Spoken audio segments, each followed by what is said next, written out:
Hello and welcome back, everyone. This is Robert of 50 Years of Chess, carrying on with the series of games that I'm showing you with Jody Johnson and myself. Between 2010 and 2015, we played 6 times. Um, I won 3, Jody won 2, and we drew 1. We did play on one occasion, I think it was in 2013, twice within a month, and that was pretty good. So I'm going to show you this match now. At this time, I was rated about 1848 in today's ELO ratings, and Jody was about 1773 or 1773, I think it is, yeah. And so I was white, and I opened with e4. Jody responded c5, Sicilian. Knight f3, knight c6, d4, cd, knight takes d, knight f6, knight c3. It's all book. And g6 is going into the dragon variation. Bishop e3, bishop g7. And here I made a mistake. It's only a positional mistake. I played queen d2. I should have played either bishop e2, the old line, or f3, the English variation. But he played d6. He wasn't interested in trying to get the bishop with a knight. I played f3, which is what perhaps I should have played earlier. And then he played a6, preparing a queenside attack, and I played g4. I want to get my attack in first before he does. Castles, h4. He played a knight back to d7, so it opens up the a1, h8 diagonal for the bishop. h5. Now he's played knight into e5. And the threat here is obviously knight takes f3. At the moment it's covered with the knight, but if he were able to play knight takes knight, even if I took with the bishop on d4, he'd still get me queen and king fort. If he played knight takes knight and I played queen takes knight, he's still got knight takes f3, forking the queen and bishop. So this is a problem, and I probably should have dealt with it simply by just playing bishop e2 or moving the queen to f2, something like that. But I decided I wanted to go in hard on this guy. Never played him before, but I wanted to smack him, if you know what I mean. But it turns out to be a very wild game because of what I did. So I played knight takes c3. Can you believe that? Whew, that's bad. That's bad because I immediately have a problem. If he moves his queen, then obviously I've got knight takes knight. But he played the knight takes pawn check, forking the queen and king. I played king f2 and he took my queen. So I took his queen as well with the knight. And he then played knight takes bishop. So technically he's a pawn up at the moment. So I played bishop to defend my knight on b6. And he brought his knight back to d2. So I can't get my knight out, that's the problem. He can get away with his knight. So I played knight into d5. I want to go after him. I've got a chance to get my pawn back if I want on e7, or I can go in knight c7, hitting his rook. And that means I'll win the exchange after bishop a7. So it's not so bad for me after all. But he played knight c4, attacking the bishop. So I moved the bishop down 1 square. I can still have an attack on the rook in a minute when I kick away his knight with my knight. So he played rook e8, then I played c3. There was an opportunity here for bishop takes pawn g4, as you can see by the arrow. But black played rook g8 anyway. My move was c3 attacking. I played c3 and he played knight takes b2. So I now attacked his rook in the corner. And I'm going to win it because even if he plays rook a7, I can go bishop to b8, but I'll lose my knight on d8. So there are problems here. So he's going to move his rook to a7, which means I could take the bishop on c8, but not till after pawn takes pawn check, pawn takes pawn, and then knight takes bishop. So now I'm a piece up. I'm a piece up, but it's for 2 pawns. He has 6 out of 4, and they're all very, very weak. So I've one knight's trapped,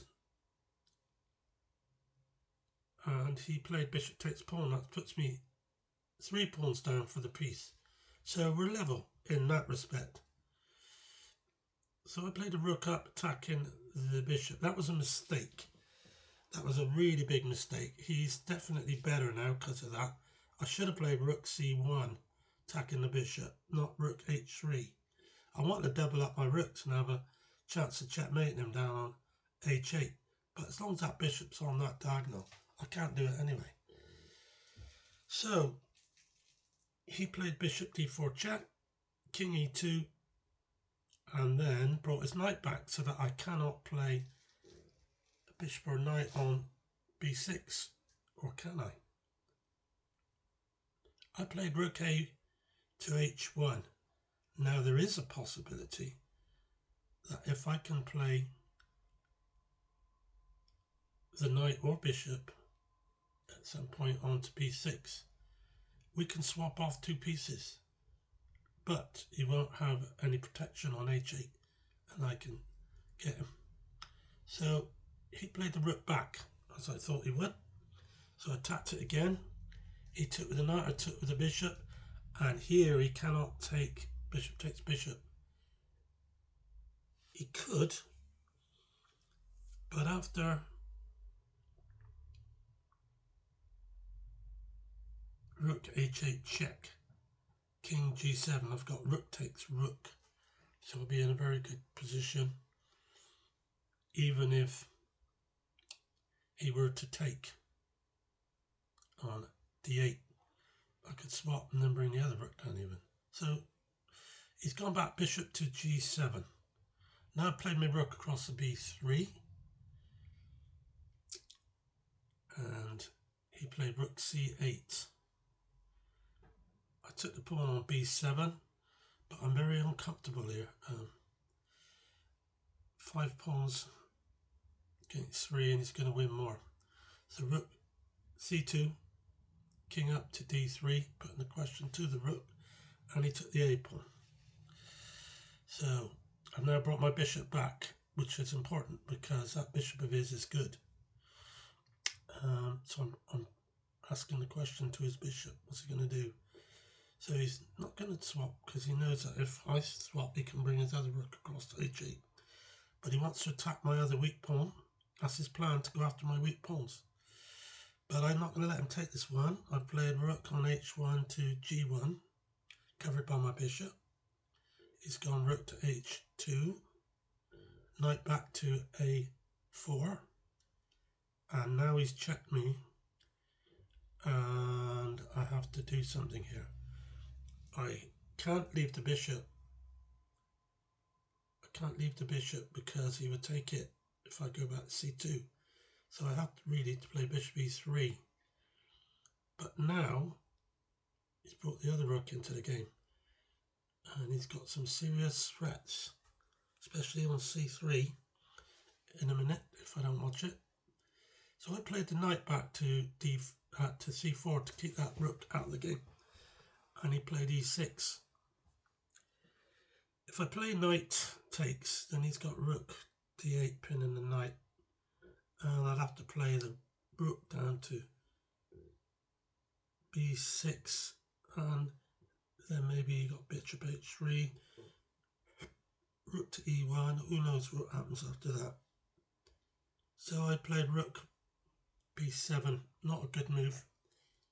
Bad move. Bad move.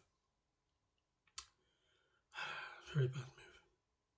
He's just pushed his d pawn up. This is going to cause me a lot of grief now. E takes d. E takes d. Wherever I move my knight, he's going to come in on rook c3. This is not good. I'm not happy about this. So I played knight b6 to attack the rook, and he came in on c3 check.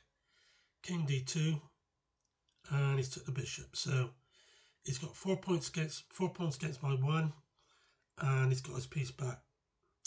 And this is a lost game for me. This is a lost game for me. So I played check. He went king h7, knight d7. I'm just hoping against hope here. Bishop c3 check, king d1, rook d3, king c1, bishop d2, king c2, and my clock is almost gone now. I've been taking a long time on my moves after earlier on when I played rook h3. I slowed right down. I was unhappy with my game. Just wasn't happening. So here he went bishop to f4, attacking my rook.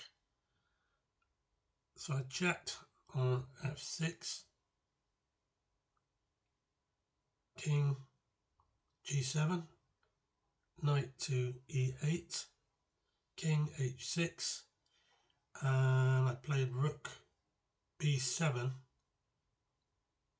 and he checked me, and at this point I saw my clock had gone just after I made my last move.